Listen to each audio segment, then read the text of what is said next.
Welcome back to week 5, episode 1. All right, so last week we got to learn about Robert Delaunay and we learned all about Cubism. And this week we're learning about a different genre of painting, which also means style, called Surrealism. All right, so again, the artwork or the style, the genre of painting that we're learning about this week is Surrealism. And Surrealism was when artists would take objects and put them together in a painting, and maybe they weren't really actually supposed to belong in a painting. Maybe like a lobster and a telephone. That doesn't make sense. Why would they be together? So it kind of is the same way of thinking as the Fauvists, because the Fauvists would put color together that didn't make sense, but the Surrealists put objects together that didn't make sense. When you saw these objects together in the paintings, they looked like a dream, and that's kind of what the Surrealists were trying to do. They were trying to paint dream-like pictures or fantasy-like pictures in their artwork. So the Surrealist artist that we're learning about today was named Giorgio Chirico, and he was born in Volos, Greece, July 10th, 1888.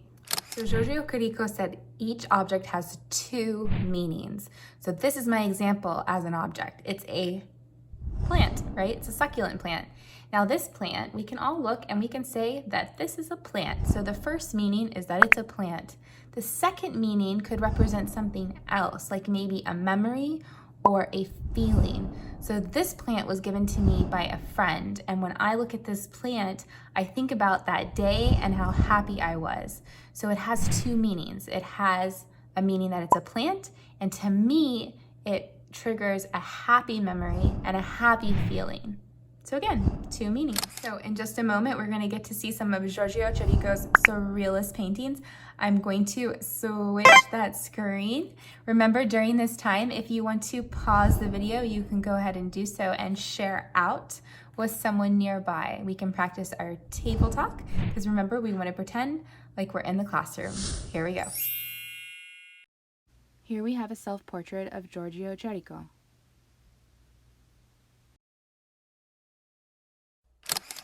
The Red Tower. This is Chirico's most well-known painting because it's right when he started to begin his Surrealist artwork.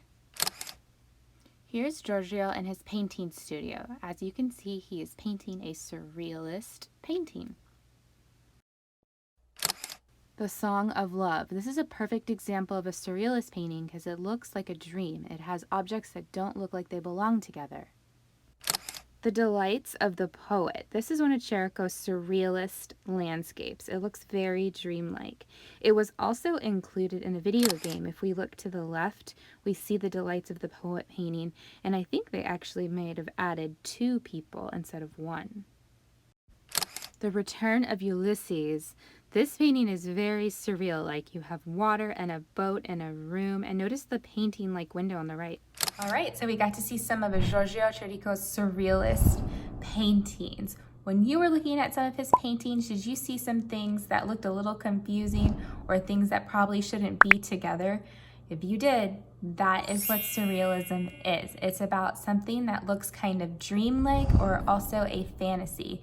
And remember what Chirico said. He said each object has 2 meanings. So if we see a plant, we always think of a plant at first, right? But if somebody had a really good time maybe potting this plant, or when they bought that plant, they're gonna remember that memory and probably feel a certain way whenever they see a plant, right?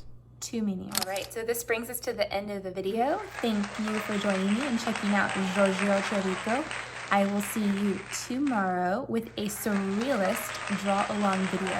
I hope you have an amazing day. Bye.